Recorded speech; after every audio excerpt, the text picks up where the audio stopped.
Apalagi sekarang ada ungkapan dari Gubernur Jawa Barat, apabila yang menolak divaksin ini akan didenda sebesar 1 juta, kan gitu ya. Nah, Wah. ini menurut saya tidak fair, Ya. gitu kan. Justru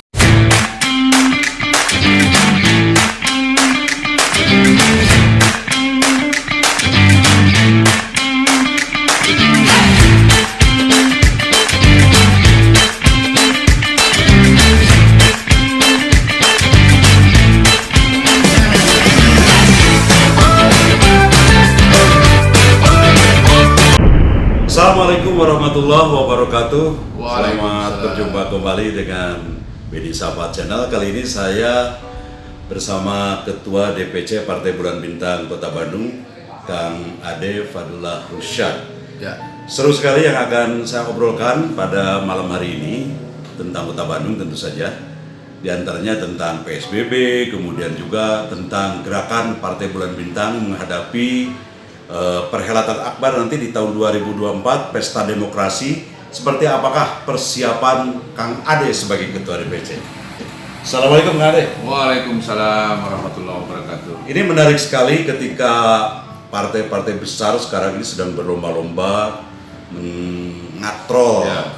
para kader untuk persiapan nanti di tahun 2024. PBB seperti apa di persiapannya? Ya, saat ini kita dari Partai Bulan Bintang Kota Bandung sedang mempersiapkan, terutama kita sudah membentuk tim verifikasi di internal. Ini sebagai salah satu upaya kita supaya Partai Bulan Bintang ini lolos sebagai peserta pemilu di 2024. Dan selain itu kita juga sedang membentuk bukan membentuk ya, membenahi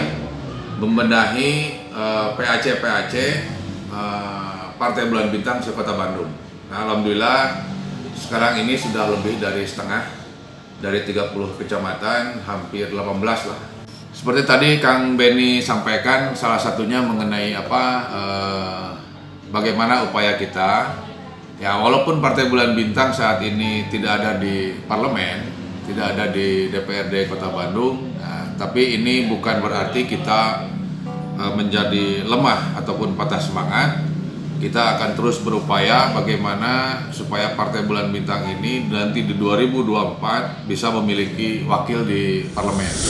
Kemudian Kang Ade, ini Kota Bandung ini PSBB di bulan Januari ini masuk lagi dengan apa namanya, saya juga pabaliut begitu, singkatannya itu apa gitu. Tapi artinya tidak jauh berbeda dengan PSBB lah, pembatasan kegiatan masyarakat. Ini menurut Kang Ade nih, Kang Ade kalau tidak salah juga tim JAK atau tim kebijakan wali kota juga ya Kang Ade ya? Ya, kebetulan saya saat ini dipercaya, diminta untuk menjadi salah seorang ataupun salah satu anggota tim kebijakan wali kota Bandung. Nah, ini memang PSBB yang saat ini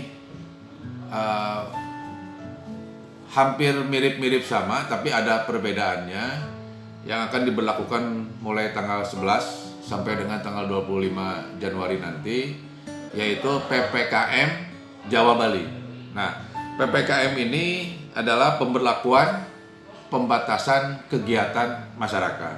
Nah, mungkin mirip-mirip saja, jadi tidak ada pelarangan, tapi ini hanya sebatas pembatasan dan sebatas himbauan.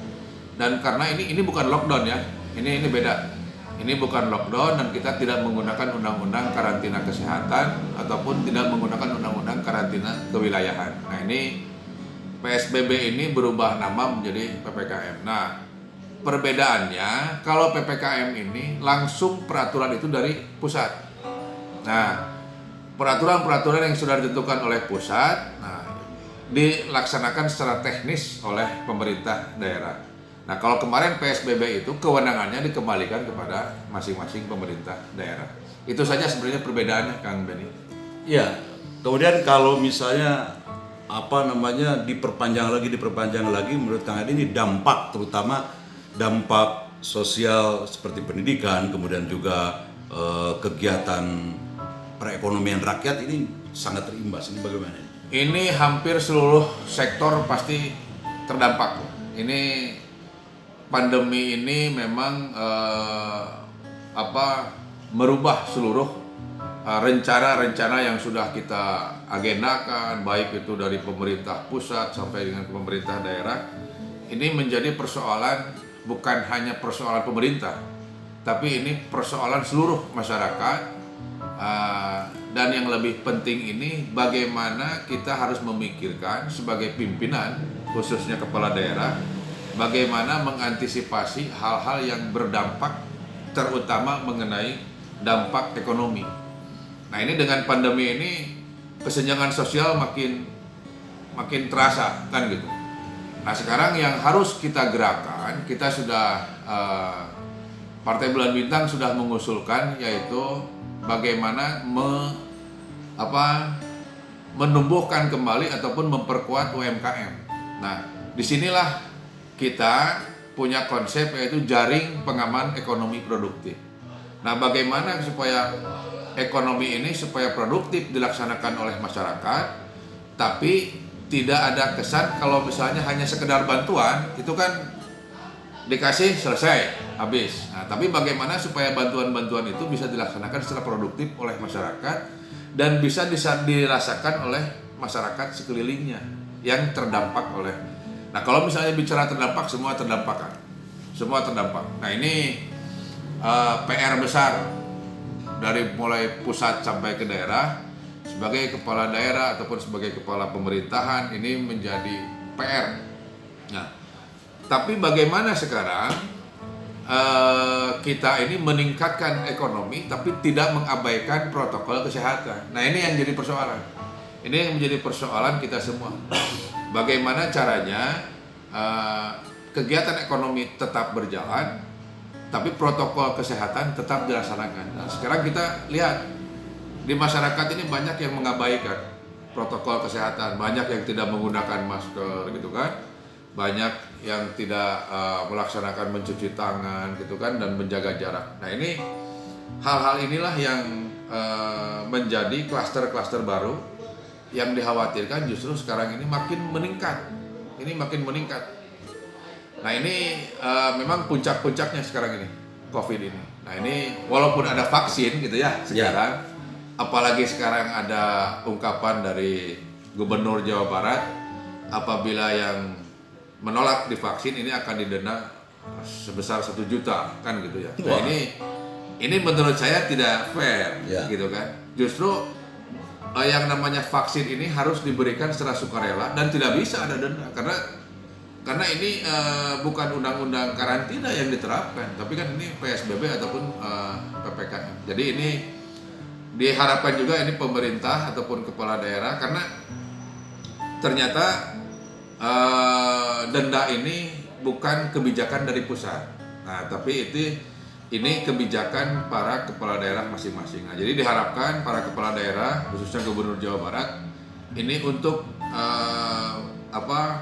berpikir kembali lah untuk memberikan denda apabila masyarakat itu menolak untuk divaksin.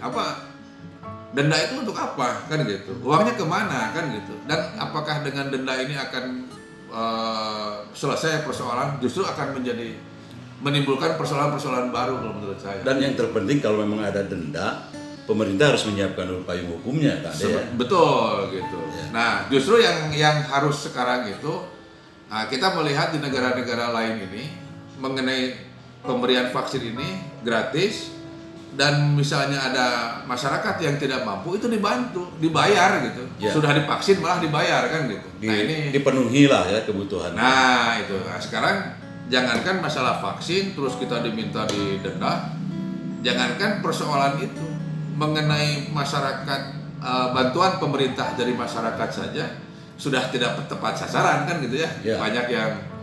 Banyak yang memang tidak pantas menerima malah menerima. Gitu kan. Nah, ini menjadi persoalan-persoalan yang terakumulatif apabila pemerintah tidak bisa cepat tanggap dalam mengatasi hal-hal yang berhubungan dengan masyarakat. Ini urusan sosial ini pelik gitu kan, urusan sosial. Betul. Dan tadi sekilas saya mendengar program dari Partai Bulan Bintang, salah satunya adalah Rumah Solusi. Ya. Nah, ini solusi untuk menjawab dari dampak atau terdampak dari virus corona ini, sehingga masyarakat menjadi mau keluar ketakutan, banyak yang menjadi pengangguran malahan sekarang ini ya, banyak yang gulung tikar perusahaan-perusahaannya.